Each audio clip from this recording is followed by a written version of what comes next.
जय जय जय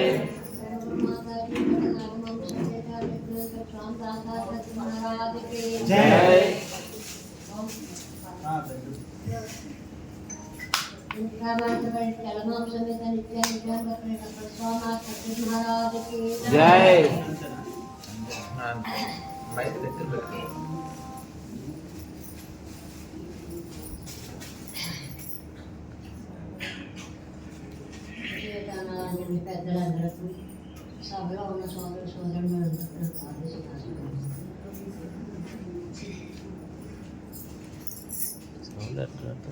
సాయంత్రం గురించి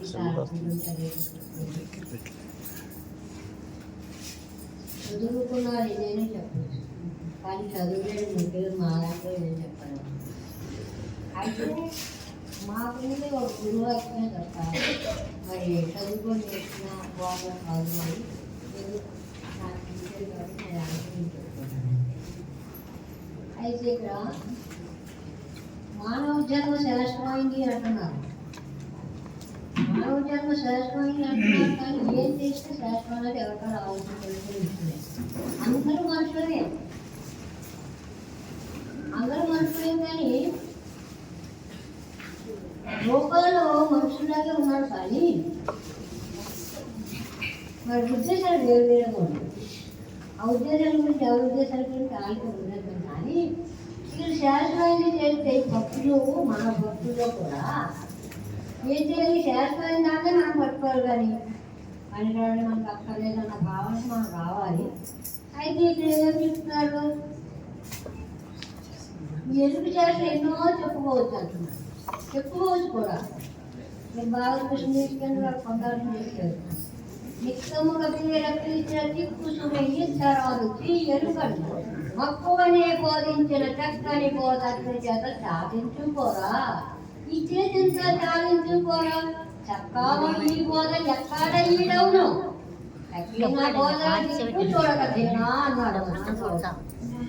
ఎంత చక్కగా చెప్తే చూడండి.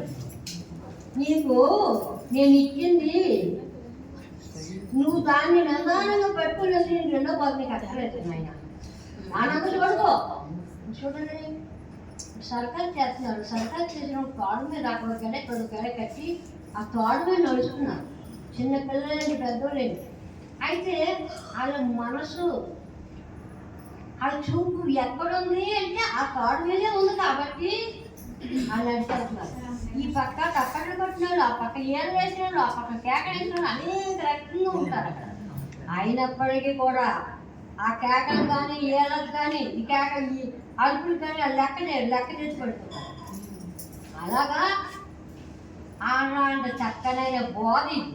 ఈ చక్కనైన బోధని ఎవరైతే దాన్ని క్రమం తప్పకుండా దీన్ని అనుసరించి ఈయన తప్ప మరి ఇంకొకటి లేదు అన్న భావానికి ఎవరైతే వస్తారో ఆ భావం మనకి అటు లేకుండా తీసుకెళ్తుంది. నాయన ఇందాకన్నా చూడండి, ఏ బాధలు రావన్నారు.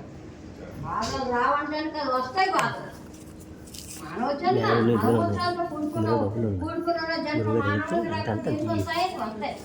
అయినా వచ్చినప్పటికీ కూడా కొండలు వచ్చినా కానీ దూరంగా బాసిపోతాయి. ఇది భగవంతుడితో కష్టాన్ని పెంచుతావు. ఎందుకు? ఇక్కడ గురువాక్యం ఉంది కాబట్టి. ఆ గురువాక్యాన్ని ఎవరైతే అనుసరిస్తారో అది దాడి చూపెడుతుంది. ఆ దాడిని ఎవరైతే గమనిస్తారో ఆ దాడి అడ్డదారి ఉండదు. ఎవరైతే అడ్డు తిరుగుతారో ఆయన బరువు ఉంటుంది. కానీ చిన్నగా అయితే దారి మాత్రం బరువు అవ్వదు. వివేకానంద అనేవారు, అంతా మానవుల స్వభావమే గాని కుక్క గుణముల వారు కోసి చేసిన వారు తొన్న కోతుల గీసినవారు నక్క బుద్ధుల వారు నల్లి బుద్ధుల వారు వీరన్నరన్మానవులు కానెకారు అని. వాళ్ళు మానవులు అనుకోకండి రా బాబు. వాళ్ళు అక్కలు నల్లగా మా పై కనపడుతున్న రక్తం తాగేస్తారు. పైకి మనుషులకి కనపడి గోలు తెలుసుకుంటే కాదురా. నూతులలో క్యాప్ వేసేవంటే ఒక్క జానడు తాడు తక్కువైనా నీళ్ళు అందోరా అమ్మ. నువ్వు అలాగని మీరంటారంటే ఒక్క జానకాడు పెట్టుకుంటే అక్కడ ఉండకూడదు, అంతా మునిగాల. ఆ చేత చేసిన చేత మునిగితేనే నీరు వస్తుంది పైకి. పై మాట్లాడకండిరా ఒరే ఎవరైనా సరే. ఆ మహాతల్లి అంత బాగా బోధ చేసేవారు నాయన. ఏమో బోధ మరి జడుసు అంటే మా అందరూ తెలుస్తాను.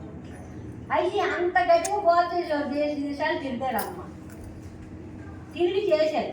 అయితే ఇక్కడ మనం చెప్పుకోవాల్సింది ఏంటంటే, ఇప్పుడు బోధ తెలియదు, అందరికీ బోధ తెలుసు తెలియదు అని కాదు. గురుభక్తులు అయిన తర్వాత అందరికీ అన్నీ తెలుసు. సాంఖ్యం, తారకం, పరిపూర్ణం అన్నీ తెలుసు. కానీ తెలుసుకోవాలి అంటే మనం చెప్పుకోవాల్సింది ఏంటంటే, ఒకరికొకరు మనకి ఇవే తీర్థాలు, ఇవే క్షేత్రాలు, ఇవే మరి దేశం మీద అందరూ అన్ని గుళ్ళు గోపురాలకు వెళ్ళినా సరే మనకి ఇవే గుళ్ళు గోపురాలు. ఈ గుళ్ళు గోపురాల దగ్గర మనం కలుస్తాం. ఎవరు కలుస్తాం? భక్తులు కలుస్తాం. ఈ భక్తులు కలిసినప్పుడు మనకొచ్చి ఒకరి గురించి ఒకరు చెప్పుకోవటానికి మిగిలియే, కానీ ఎవరికి తెలియదు అనుకోదు. అందరికీ తెలుసు. గురువాక్యం అన్నది గురువు ఎవరి గురువు వాళ్ళు చెప్పించిందే తెలియదు అనుకోదు, కానీ చెప్పుకోవటం పరిచయం తీసుకోవటానికి గురించి ఇది మనం చేసుకుంటున్నాం. మరి ఇంకా చెప్తున్నారు చూడండి, సత్యదాసైనా జంతువులన్నప్పుడు నరమృగ జంతువులకు జ్ఞానమున్నను అది కలిగి ఉంటే జంతువు నరుడనబడు గుణవంతుడు జంతువుడు కాదు ఆదించుమయ్యా. జంతువేను జ్ఞానుడయ్యా.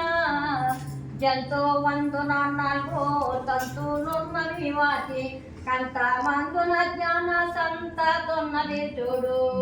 జంతువునకు ఆహార నిద్ర భయం మరి మైథునములు గల అంతరంగమునందు తమ గుణవంతం గన్నా సత్యదాస ఆలించుమయ్యా.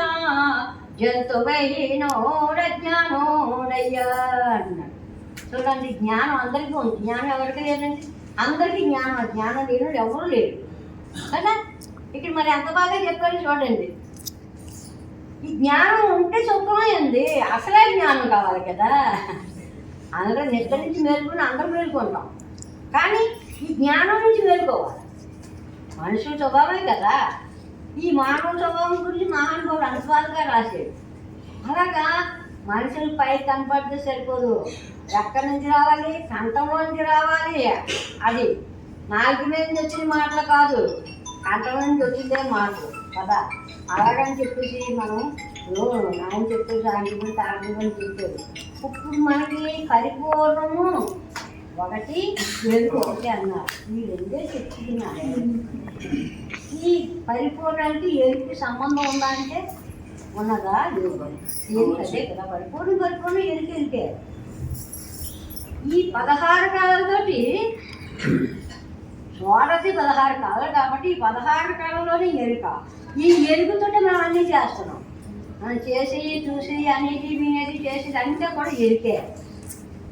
ఈ ఎరుక చేస్తే ఇవన్నీ మనం చేసి అన్నీ, కానీ పరిపూర్ణంగా ఉన్నదా మాట ఏమి పైన మాట కలిగ ననుట వినుట మాయ కదయ్యా. మాటని మాట్లాడి మనం మామూలు మావాలన్నారు.